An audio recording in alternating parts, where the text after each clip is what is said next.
نحمده ونصلي على رسوله الكريم اما بعد فاعوذ بالله من الشيطان الرجيم بسم الله الرحمن الرحيم رب اشرح لي صدري ويسر لي امري واحلل عقدة من لساني يفقهوا قولي. ہماری گفتگو کا موضوع ہے صبر و برداشت. دنیا کی زندگی میں کوئی انسان بھی رنج و غم، مصیبت و تکلیف، آفت و ناکامی اور نقصان سے بے خوف نہیں رہ سکتا.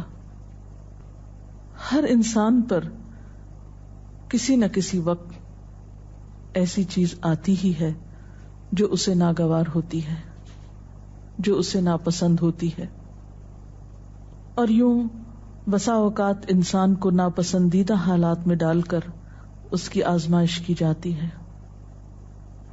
قرآن پاک میں اللہ تعالیٰ فرماتے ہیں وَنَبْلُوكُمْ بِالْخَيْرِ وَالشَّرِّ فِتْنَةً، ہم تمہیں اچھے برے حال میں مبتلا کر کے تمہاری آزمائش کریں گے. ایک اور جگہ پر فرمایا خَلَقَ الْمَوْتَ وَالْحَيَاةَ لِيَبْلُوَكُمْ أَيُّكُمْ أَحْسَنُ عَمَلًا، اس نے موت اور زندگی کو بنایا تاکہ وہ تمہارا امتحان لے کر دیکھے، تمہیں آزما کر دیکھے کہ تم میں اچھے کام کون کرتا ہے. اچھے وقت میں، اچھے حالات میں اچھا بننا، موافق ماحول میں، خوشگوار حالات میں، یہ مشکل نہیں ہوتا. لیکن اس وقت اچھا بن کے دکھانا جب انسان پر ایسے حالات آئیں جو اس کے لیے تکلیف اور پریشانی کا باعث ہوں، اس کی مرضی کے مطابق نہ ہو، ایسے میں ہی کسی انسان کا صحیح طور پر پتہ چلتا ہے کہ وہ دراصل کیسا انسان ہے. اب جب بھی کوئی مشکل آتی ہے یا مصیبت آتی ہے تو اس وقت انسان کے سامنے دو راستے ہوتے ہیں. ایک تو یہ کہ اس مشکل یا مصیبت کا صحیح طور پر مقابلہ کرے، اس میں مثبت رویہ اختیار کرے، صبر سے کام لے. اور دوسرا راستہ یہ کہ انسان اس پر چیخے چلائے، پریشان ہو، حواس کھو بیٹھے، مایوسی کا شکار ہو. اب ان دونوں راستوں کو دیکھ کر آپ خود فیصلہ کر سکتے ہیں کہ کون سا راستہ آپ کے حق میں زیادہ مفید ہو سکتا ہے. کسی بھی آنے والی مشکل یا آزمائش کو اگر انسان رب کا فیصلہ سمجھ کر قبول کر لیتا ہے تو اس صورت میں انسان کے اندر صبر آ جاتا ہے. اور اگر انسان مایوس ہوتا ہے، اس فیصلے کو قبول نہیں کرتا، اللہ سے ناراض ہوتا ہے، تو حاصل کچھ بھی نہیں ہوتا. اس اجر کو بھی چھوڑ بیٹھتا ہے جو صبر کی صورت میں اسے اس مصیبت پر مل سکتا تھا، اس سے بھی ہاتھ دھو بیٹھتا ہے، اور دوسری طرف مسئلہ حل بھی نہیں ہوتا. اس کے برعکس جو لوگ مصیبت پر صبر کرتے ہیں ان کے بارے میں قرآن پاک میں آتا ہے وَبَشِّرِ الصَّابِرِينَ الَّذِينَ إِذَا أَصَابَتْهُمْ مُصِيبَةٌ قالوا انا للہ وانا الیہ راجعون اولئک علیہم صلوات من ربہم ورحمہ واولئک هم المہتدون. اور خوشخبری ان لوگوں کو دیجیے جو مصیبت پر صبر کرتے ہیں اور کہتے ہیں کہ ہم اللہ کے ہیں اور اللہ ہی کی طرف ہمیں واپس جانا ہے. ان لوگوں پر ان کے رب کی طرف سے بڑی عنایات ہوں گی اور اس کی رحمت ہوگی، اور ایسے ہی لوگ راہ ہدایت پر ہوتے ہیں. گویا مصیبت کے وقت صبر کرنے والا اللہ تعالی کی خاص رحمت اور عنایت کا مستحق ہو جاتا ہے.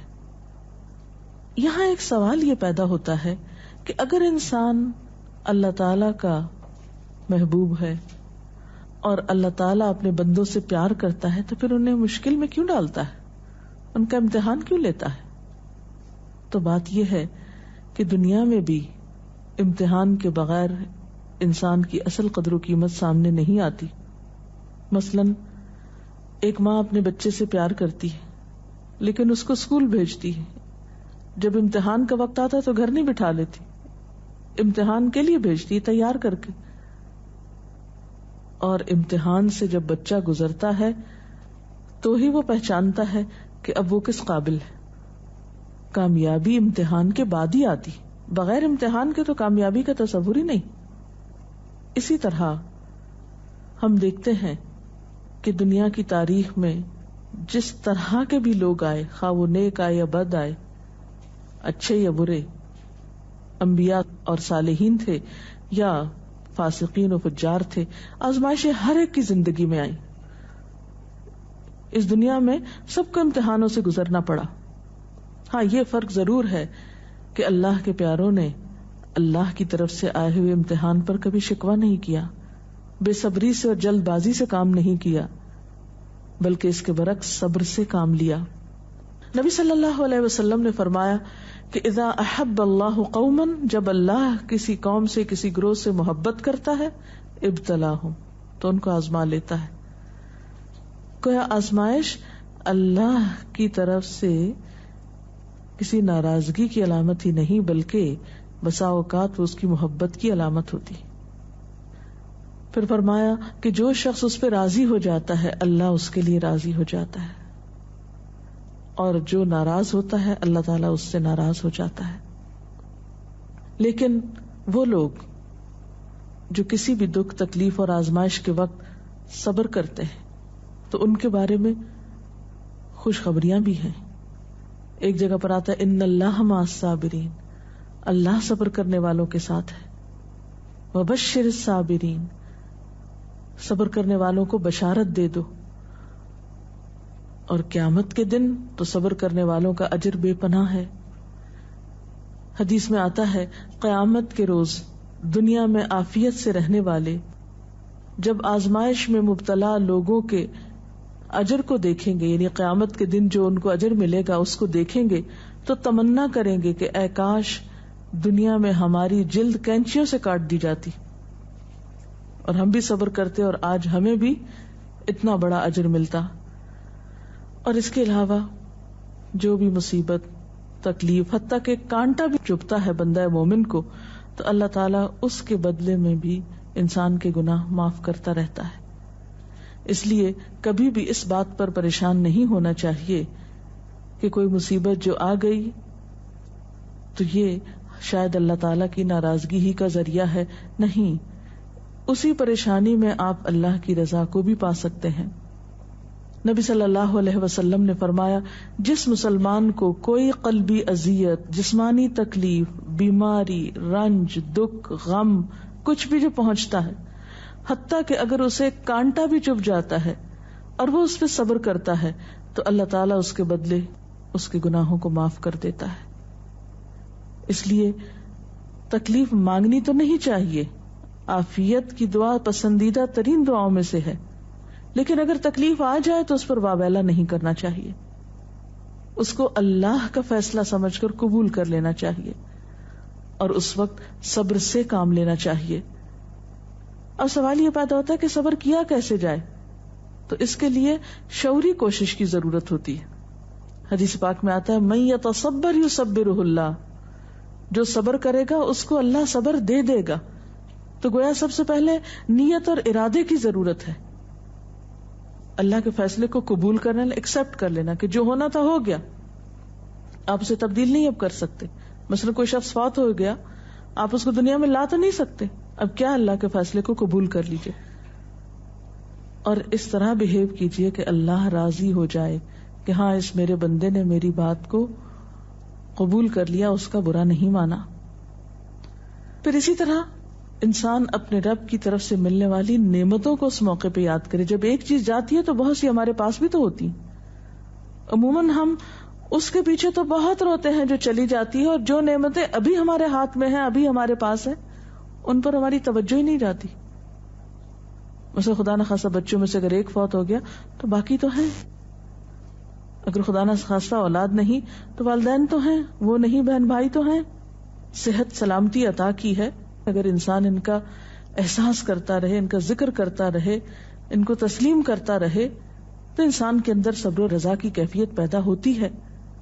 اور پھر اگر پھر بھی دل میں صبر نہ آئے تو ان لوگوں کے حالات پر نظر ڈالی جائے جو ہم سے زیادہ مصیبتوں کا شکار ہے. اگر ہم کسی ایک بیماری میں خدا نخواستہ مبتلا ہیں تو ان لوگوں کو جا کر ہسپتالوں میں دیکھیے جو ایک وقت میں کئی ایک بیماریوں میں مبتلا ہیں. تو ہمیشہ تکلیف میں اپنے سے بڑی تکلیف والے پہ نظر ڈالیں گے تو اپنی بھول جائیں گے. اور اس کے ساتھ ساتھ یہ ہے کہ انسان کو دعا بھی کرتے رہنا چاہیے. قرآن پاک میں بھی ایسی دعائیں ملتی ہیں جیسے ربنا افرغ علینا صبرا وتوفنا مسلمین، ربنا افرغ علینا صبرا وثبت اقدامنا. ان دعاؤں کو بھی پڑھنا چاہیے. تو اللہ کا ذکر، اس کی دی ہوئی نعمتوں کا شکر انسان کے لیے صبر کے معاملے کو آسان کر دیتا ہے. اور حقیقت یہ ہے کہ صبر سے بڑھ کر کوئی چیز نہیں جو انسان کے لیے اتنی فائدہ مند ہو، جیسا کہ ایک بخاری کی حدیث میں آتا ہے ما اعطی احد عطاء ما اعطی احد عطاء خیرا واوسع من الصبر. صبر کی توفیق سے بڑھ کر سمجھ لو کہ بہتر اور عمدہ نعمت کسی اور کو نہیں ملی. یعنی جس کو صبر کرنے کی توفیق ہو گئی، ہمت ہو گئی، تو سمجھ لیجئے کہ اس کو سب سے بڑھ کر نعمت مل گئی. یہ توفیق رب کی نعمتوں میں سے ایک بڑی نعمت ہے. اور ایک اور روایت میں تو صبر کو آدھا ایمان کہا گیا، صبر نصف الایمان. اور مومن کا حال کچھ یوں بتایا گیا، یعنی مومن کی شان آپ صلی اللہ علیہ وسلم نے فرمایا کہ مومن کی شان بھی عجیب ہے، اور یہ شان مومن کے سوا کسی اور کو نصیب نہیں ہوتی. ان اصابتہ سراء شکر فکان خیر لہ وان اصابتہ ضراء صبر فکان خیر لہ. کہ اگر اسے راحت اور خوشی ہوتی ہے تو وہ شکر کرتا ہے، اس طرح اپنی نیکی کو بڑھا لیتا ہے. اور اگر اسے کوئی تکلیف پہنچتی ہے تو صبر کرتا ہے، اور اس سے وہ اپنے درجے بڑھا لیتا ہے.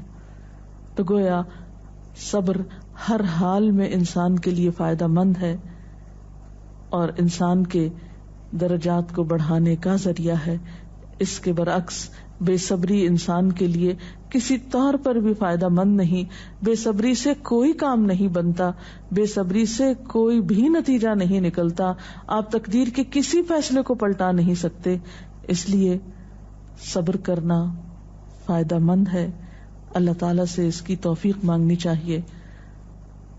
اللہ تعالیٰ ہم سب کو اپنی عافیت میں رکھے، اور اگر اس کے فیصلے سے کوئی آزمائش زندگی میں آئی ہوئی ہے تو اس پر صبر کے ساتھ اللہ سے رجوع کرنے کی توفیق ملتی رہے. اگر اس سلسلے میں کوئی سوال ہو آپ کے ذہن میں تو آپ کر سکتے ہیں. ایک حالات جو ہمیں بہت ہی کامن نظر آتے ہیں کہ جب کسی کی وفات ہوتی ہے، اور بہت ہی عام دیکھا گیا ہے کہ لوگ بالکل اپنے آپے سے باہر ہو جاتے ہیں. اسے اللہ کی رضا، اللہ کا وقت، جانے والے کا کوئی بالکل انہیں صرف اپنا غم کہ ہم سے یہ چھٹ گیا، اور اتنی استغفر اللہ غلط باتیں کہتے ہیں ان موقعوں پر. اور جب انہیں کوئی سمجھانا چاہے تو وہ اس مینٹل سٹیٹ میں، اس مینٹل فریم آف مائنڈ میں ہوتے نہیں کہ کسی کی بات سننا چاہیں، اور وہ بالکل صبر کا دامن چھوڑے ہوئے ہوتے ہیں. تو اس طریقے سے ان ماحول میں لوگوں کو کیسے ڈیل کیا جائے؟ ایسے سب لوگ اپنے بارے میں سوچیں کہ ان کی اس بے صبری نے ان کو کیا دیا. کیا اللہ کا فیصلہ پلٹ گیا؟ کیا اس بے صبری سے انہیں کوئی اجر ملا؟ کیا ان کی اس بے صبری سے دوسروں کو کوئی راحت ملی؟ جب انسان بے صبری سے کام لیتا ہے تو وہ نہ صرف یہ کہ خود کو پریشان کرتا ہے بلکہ اپنے آس پاس کے لوگوں کے لیے ایک اذیت کا سبب بن جاتا ہے، ان پہ ایک بوجھ بن جاتا ہے. پھر بعض اوقات زبان سے ایسی ناروا باتیں نکالتا ہے کہ اللہ تعالیٰ کو ناراض کر دیتا ہے. حالانکہ دیکھا جائے تو ان ساری چیزوں کے نتیجے میں سوائے خسارے اور ناکامی کے کچھ حاصل نہیں ہوتا. اسی لیے قرآن پاک میں اللہ تعالیٰ فرماتے ہیں وَالْعَصْرِ إِنَّ الْإِنسَانَ لَفِي خُسْرٍ إِلَّا الَّذِينَ آمَنُوا وَعَمِلُوا الصَّالِحَاتِ وَتَوَاصَوْا بِالْحَقِّ وَتَوَاصَوْا بِالصَّبْرِ. قسم ہے زمانے کی، یقیناً انسان نقصان میں ہے سوائے ان لوگوں کے جو ایمان لائے اور جنہوں نے اچھے کام کیے. ایک دوسرے کو حق کی تلقین کرتے رہے اور ایک دوسرے کو صبر کی تلقین کرتے رہے. تو خواہ تکلیف میں مبتلا شخص چیخنا پکارنا کرے، پھر بھی آس پاس کے لوگوں پر لازم ہے کہ وہ کسی نہ کسی طریقے سے اسے صبر کی طرف لے آئیں، اس لیے کہ صبر کے علاوہ اور کوئی دوا ہے ہی نہیں ایسے لوگوں کی. میم صبر کا مطلب کیا ہے؟ صبر کرنا کیا ہوتا ہے؟ صبر کا معنی ہوتا ہے اپنے آپ کو روک لینا، یعنی نیگیٹو ریئیکشن سے روکنا، منفی رویے سے روکنا، ناپسندیدہ حالات میں ناپسندیدہ طرز عمل سے خود کو روکنا، اور ایسے موقع پر ہمت اور دلیری سے کام لیتے ہوئے وہ طریقہ اور وہ طرز عمل اختیار کرنا جو اللہ تعالی کی رضا کا باعث بنے. انسان اسفل سافلین میں نہ جا گرے، اپنے درجے سے انسانیت سے نیچے نہ اترے، اپنی زبان اپنے طرز عمل سے کوئی ایسا مظاہرہ نہ کرے جو انسانیت کے خلاف ہو، ایک مسلمان کی شان کے خلاف ہو، جو اللہ کو ناراض کرنے والا ہو. اسی رویے کا نام صبر ہے. رسول اللہ صلی اللہ علیہ وسلم کی زندگی سے میڈم کی مثال بتائیں، جب ان کو کوئی بہت بڑا لاس ہوا ہو یا کوئی ان سے بچھڑ گیا ہو تو ان کا کیا رد عمل ہوتا تھا؟ اس میں ہم بے شمار مثالیں دیکھتے ہیں. مثلاً آپ دیکھتے ہیں کہ سفر طائف کے موقع پر جب آپ صلی اللہ علیہ وسلم کو لوگوں نے پتھروں سے مارا، آپ پہ آوازیں کسے، آپ نے ان کو بد دعا تک نہیں دی، خاموشی اختیار کی، پیدل چلتے آئے، پھر ایک باغ میں آ کر آپ نے آرام فرمایا. جبریل امین حاضر ہوئے کہ اگر آپ اجازت دیں اور آپ چاہیں تو ان لوگوں کو 2 پہاڑوں کے بیچ میں پیس کے رکھ دیا جائے. لیکن آپ نے اس موقع پر بھی کوئی بات ایسی زبان سے نہیں نکالی، بلکہ کیا فرمایا کہ اللہ ان کو ہدایت دے، شاید ان کی نسلوں میں سے کوئی ایسا شخص ہو جو ہدایت پا جائے. اور ہم دیکھتے ہیں کہ محمد بن قاسم اسی قبیلے سے تعلق رکھتا تھا جس کی وجہ سے سندھ فتح ہوا اور یہاں اسلام کا دورہ ہوا. اثرات کہاں تک پہنچے صبر کے. اسی طرح اپنی اولاد کے معاملے میں آپ کے بیٹے ابراہیم، جن سے آپ کو بہت پیار تھا، جب وہ فوت ہوئے تو وہ آپ کی گود میں تھے اور آپ کے آنسو ٹپ ٹپ گر رہے تھے. لوگوں نے دیکھا تو کہا اللہ کے رسول صلی اللہ علیہ وسلم آپ بھی روتے ہیں؟ فرمایا کہ ہاں، یہ تو رحمت کی علامت ہوتی ہے. آنکھ آنسو بہاتی ہے، دل غمگین ہوتا ہے، لیکن زبان سے وہی نکلے گا جو اللہ کی رضا ہوگی، یعنی زبان سے کوئی ناپسندیدہ بات نہیں نکلے گی. اسی طرح جنگ احد کے موقع پر جب آپ کا دانت شہید کر دیا گیا، اس موقع پر بھی آپ نے کس طرح صبر و رضا سے کام لیا. تو گویا خواہ کوئی جسمانی تکلیف ہوئی آپ کو، یا اولاد کی طرف سے تکلیف اور غم پہنچا، یا اللہ کے راستے میں جب کہیں ستائے گئے، تو کسی بھی موقع پر آپ نے کبھی کوئی ایسا طریقہ اختیار نہیں کیا کہ جو اخلاق سے کم ہو. اسی لیے آپ کو یہ اعزاز نصیب ہوا کہ انک لعلی خلق عظیم، بے شک آپ اخلاق کی عظمتوں پر فائز ہیں. اور واقعی بہترین اخلاق اس وقت کسی کا پتہ چلتا ہے، اور بہترین اخلاق والا وہی ہو سکتا ہے جو ایسے موقع پر بہترین اخلاق کو ثبوت دے جب حالات اس کے موافق نہ ہوں، اس کے خلاف ہوں، اس کے نفس کو ناگوار ہوں، اس کے لیے تکلیف دہ ہوں، پریشان کن ہوں. صبر کے معاملے میں ہم عورتیں جو ہیں عموماً بے صبری کا زیادہ مظاہرہ کرتے ہیں، خاص کر جیسے کہیں اموات ہو جائے یا کچھ ہو جائے. لیکن کچھ ایسی خواتین بھی ہوتی ہیں جو اس وقت بہت زیادہ صبر کرتی ہیں، لیکن پھر وہی ہماری جو ہم عورتیں جو ہے اس وقت اس کو یہ تانا دیتی ہیں بہت سنگ دل ہے، سخت دل ہے. اور وہ تو اس معاملے میں جو ہے امہات المومنین کی کوئی ایسی مثالیں ہوں جو کہ بھئی اس طرح انہوں نے تکالیف میں صبر کیا، اور ہم عورتوں کا ایسے معاملے میں کیا کردار ہونا چاہیے کہ ایسے جو صبر کرتی ہیں خواتین. اس میں آپ دیکھیے کہ حضرت ام سلیم ہیں جن کا بچہ بیمار ہے، شوہر بیمار بچے کو چھوڑ کر جاتے ہیں، واپس آتے ہیں تو بچہ فوت ہو چکا ہوتا ہے.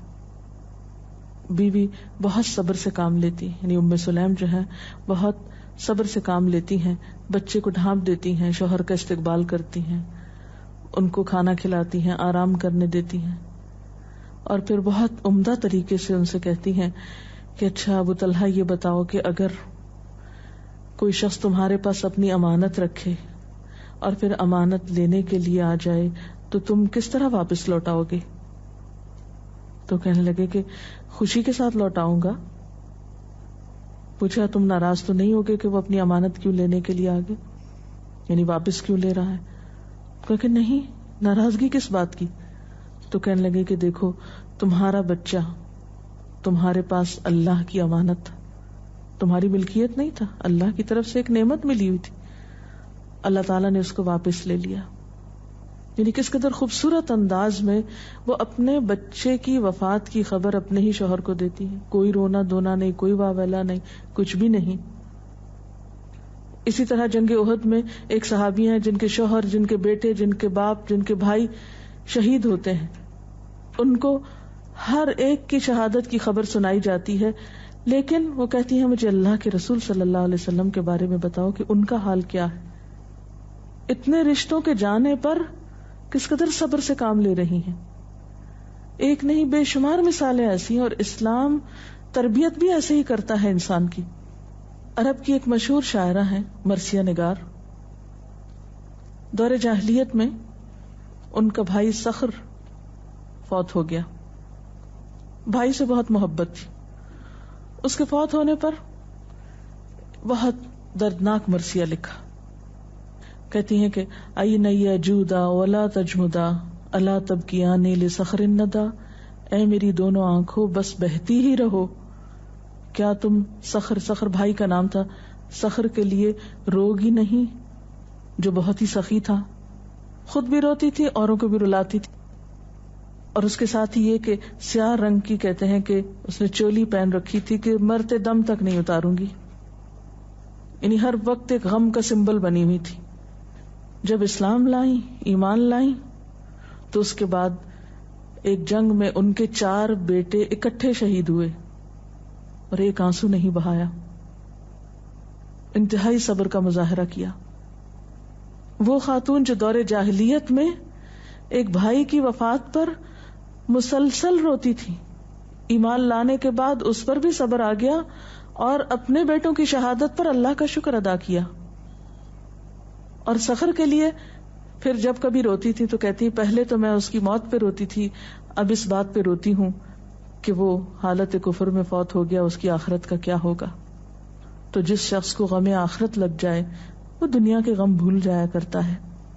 اور یہ ایمان ہی ہے سچا ایمان جو انسانوں کو اندر باہر سے بدلتا ہے.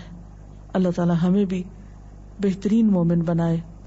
سبحانک اللہم و بحمدک نشہد ان لا الہ الا انت نستغفرک و نتوب الیک.